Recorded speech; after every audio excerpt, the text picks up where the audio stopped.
Well, for me, rich passages this morning, and again, I wasn't sure whether to try and do an overview of all of it or jump into something very specific. We're going to try and do something very specific. But the Isaiah passage talks about before we were born, someone knew us. The Psalm talks about, I placed a song in your heart. And this lovely worship song that we just finished singing, and its lines, I sing in the shadow of your wings. What a great image. And that sums up where we're going today. Perhaps I should just sit down and continue with you, Chris. Our gospel text focuses on two distinct themes: the identity of Jesus and the meaning of discipleship. And in John, neither of these is static. They are developmental. They develop in our ongoing relationship and dialogue with God. And this is reflected in our New Testament text and the questions of Jesus and the two disciples to one another. And so I want to focus in on those questions. Jesus says to them, what are you looking for? And the disciples' strange answer, where are you staying? And Jesus' then inviting response, come and see. And to illustrate what I'm getting at, I want to talk about love and romance. I think I got your attention. Maybe even a reaction. Our Western notion of romantic love is a wonderful thing, but it often is impossible to sustain, and inevitably we bump against its limits unless we find ways to transcend it. And we don't tend to transcend it very well. And the media is full of its images. We want it, but we often become scared of it. And almost all of our modern songs praise it, cry over it, regret it, seek it, mourn the loss of it, resist it, but are preoccupied with it endlessly.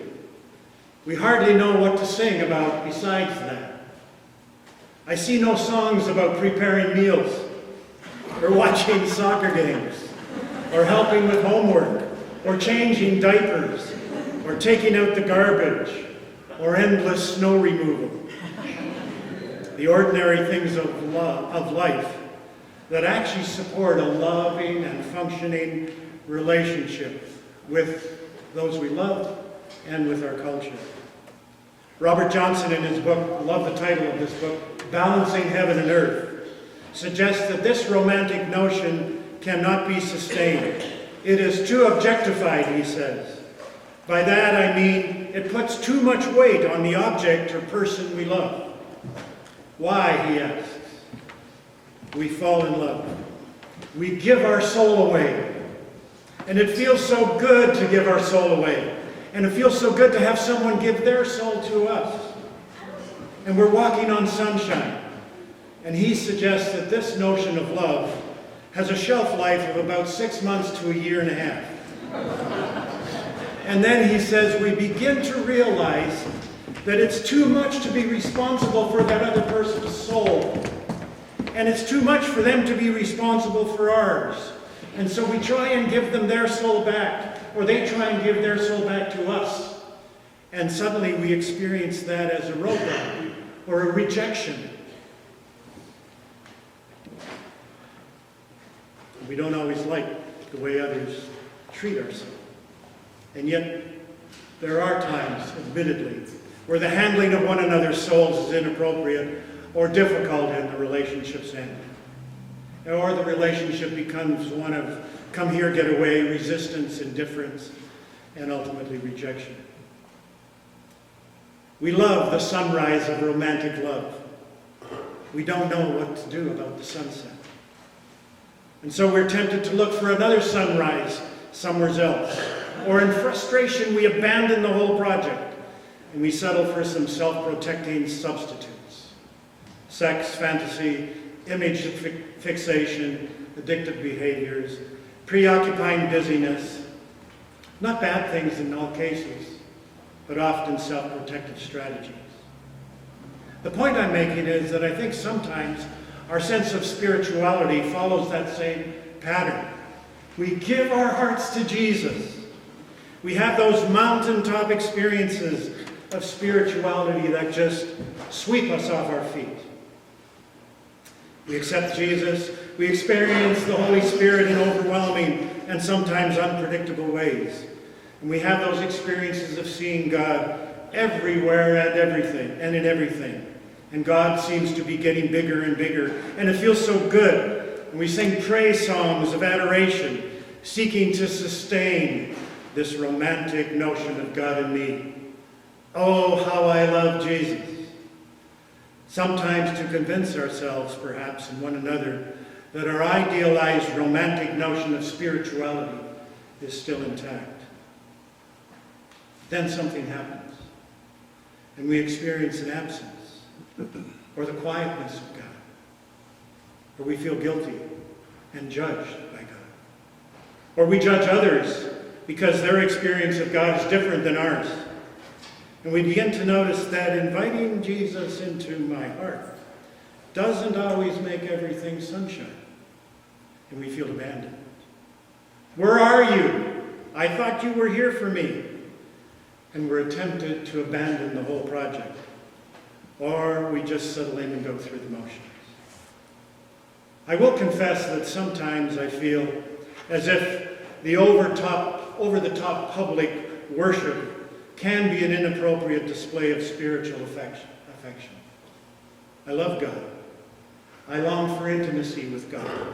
But sometimes I think God and I just need to get a room.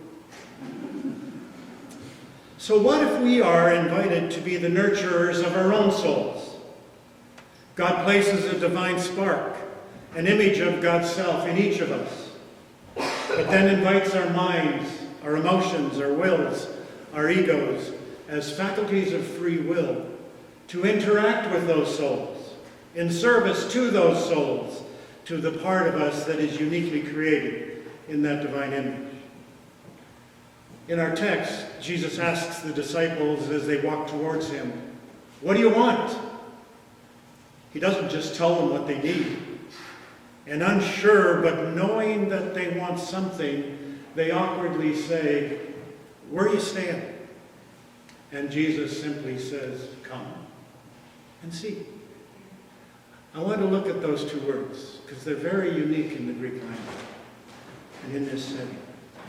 The word come, erkomai, is not just a moving from one place to another, a moving towards.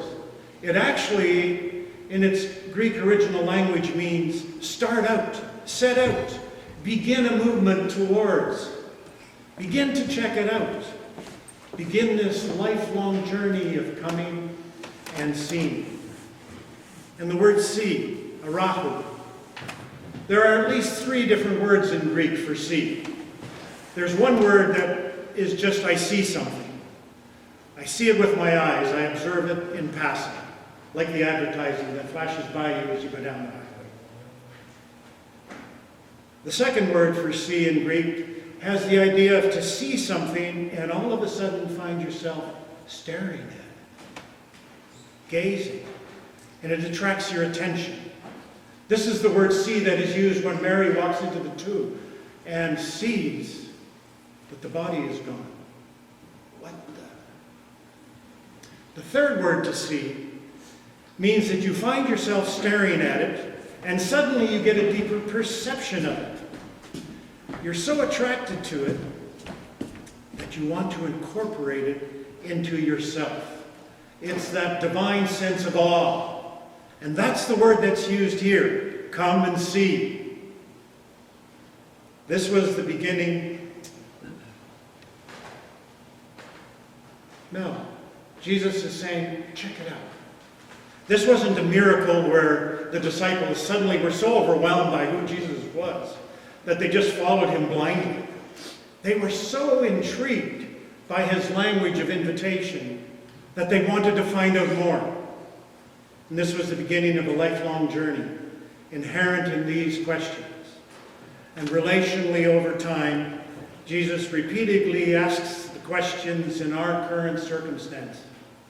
What are you looking for now? This is the journey of faith. And this agendaless question of Jesus is reflected in all the images that are given to Jesus in just that first chapter of John. If you look through that first chapter, you'll see 7 or 8 different images. He's called the Lamb of God, which was a huge image in the Jewish tradition. He's called the Son of God, divine and divinity incarnate. He's called a rabbi, which really means teacher, and reflects a desire on the listener to learn. He's called the Messiah, means the anointed one. And remember that the Greek word for Messiah is Christ. He's called the King of Israel, reflective of the image and history of the divine right of kings, or the kings as divine. And he's called the Son of Man. That's used 81 times in the New Testament or in the Gospels, and emphasizes Jesus' humanity. He's also called him about whom Moses in the law and prophets wrote. And ideologically, people have argued over which one of these is the most accurate and correct. We've fought wars over these, but our text suggests something different. Each person that encountered Jesus came to him with a different set of expectations and needs. One thinks he needs a sacrifice for guilt. Another thinks she needs a teacher. Another wants to see God. Another wants proof of the fulfillment of scriptures. And on, an endless list of perceived needs and wants. And Jesus' words about himself suggest that all of these are emotion towards who he is. Not a definitive, but an emotion towards who he is. And so I want to suggest there's an invitation and a caution here. We as a church cannot act as if we have answered the definitive question of who Jesus is. A relational interaction will continuously discover new images, new metaphors for an understanding of God. This is the message of the Christ. What do you need today? What are you looking for today? If you think you need a sacrifice, come to me. If you need a scapegoat to ease your guilt, instead, come to me. If you need someone to triumph over all the areas of loss in your life, come to me. Come to me. If you need an advocate, come to me. What are you looking for? Come and see. I am all of those and more. Now this makes accepting Jesus a much bigger process than making a decision of assent or answering an altar call. Yes, we come, and the Christ always asks, as Jesus did, what are you looking for? It's almost like the disciples were unsure. Looking for something, thought we found it with John, but we just got a better offer, and at least we want to check it out. So, where are you staying? Jesus doesn't give them his address, a one-time place where he abides. He says, keep coming and keep seeing. And just as each successive disciple had his needs and expectations met when he encountered Jesus, the text also suggests that when the members of the faith community bring their new needs and expectations to Jesus, those needs will somehow also be met.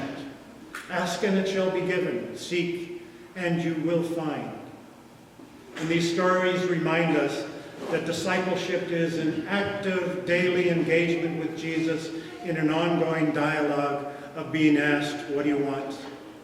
And our response, I think I know. This is what it feels like I want right now. Where are you hanging out? Because I want to abide with you. And so this isn't a static discipleship filled with certainty. This is a discipleship of journey. Years ago, I had the opportunity of hearing the priest Henri Nouwen lecture or speak, and he was speaking to his community of disabled and handicapped adults. And there were a number of us business people, I think I've told some of you this story before, sitting on the fringes. And in his talk, he talked about wasting 5 minutes a day with God, doing nothing with God for 5 minutes. And if you do that for a month, he said, it'll change your life. So during the question and answer period, he came over to us business people sitting on the edges and asked if we had any questions. And the first question was, well, when you're trying to do nothing with God, what are you doing? And yes, like you, he saw the irony in that question. How do you do nothing? And he said, well, take out your daybooks, he said. We didn't have iPhones in those days. Look at the people you're going to see each day. And he says, I'm going to give you another 5-minute exercise. Start every day wasting 5 minutes doing nothing with God, and then wasting another 5 minutes with the people you know you're going to meet that day, and do nothing with them. And if you do that for a month, he will change your life. I did that for a month. It might be why I'm here. Then they asked him, okay, so you're doing nothing with God. What are you doing? And he said, well, if you need something to do while you're trying to do nothing with God. For example, you could recite the first line of the 23rd Psalm to yourself. The Lord is my shepherd, there's nothing I shall want. He says, if you do that honestly for 5 minutes, you'll realize you're a liar. The Lord may be your shepherd, but there's all kinds of things I want. This both and. The Lord is my shepherd, but I want this. And he said, the minute you realize you're a liar, a higher truth, a transcendent truth enters. The Lord is my shepherd, and there's nothing else I need. And yes, I want this, and I want this, and I want this.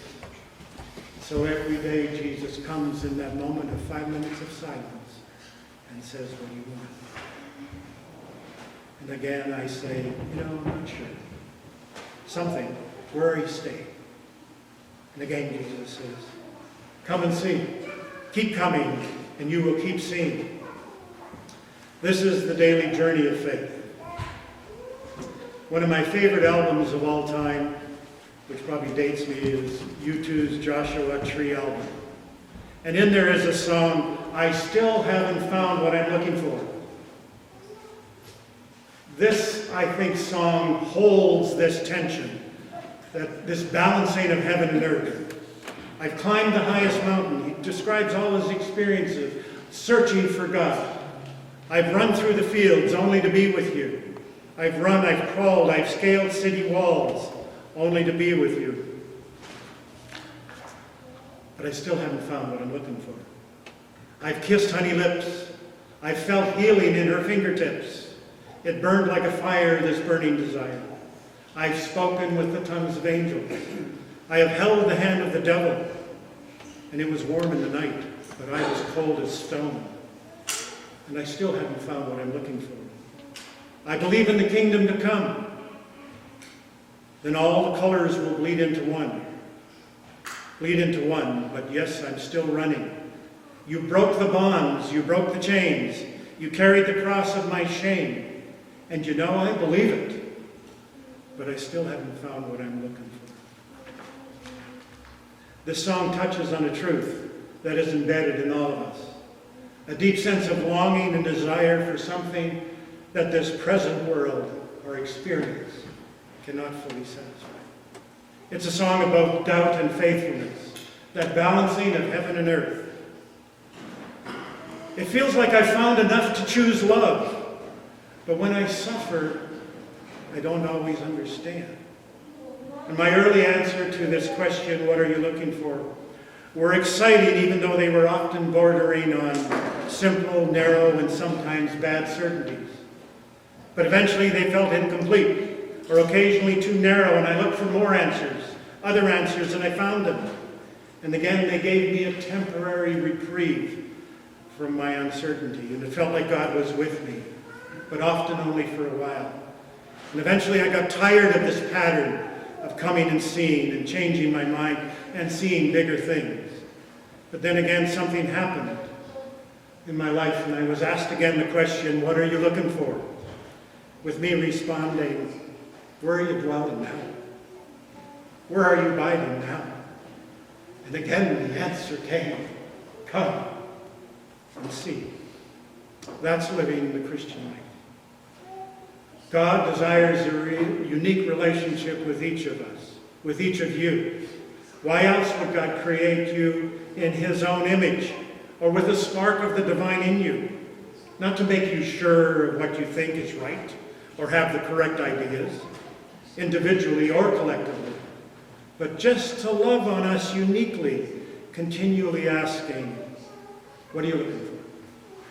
And even when we're not sure what we want or need, we can ask, where are you? And he always answers, keep coming, and you will keep seeing. Amen.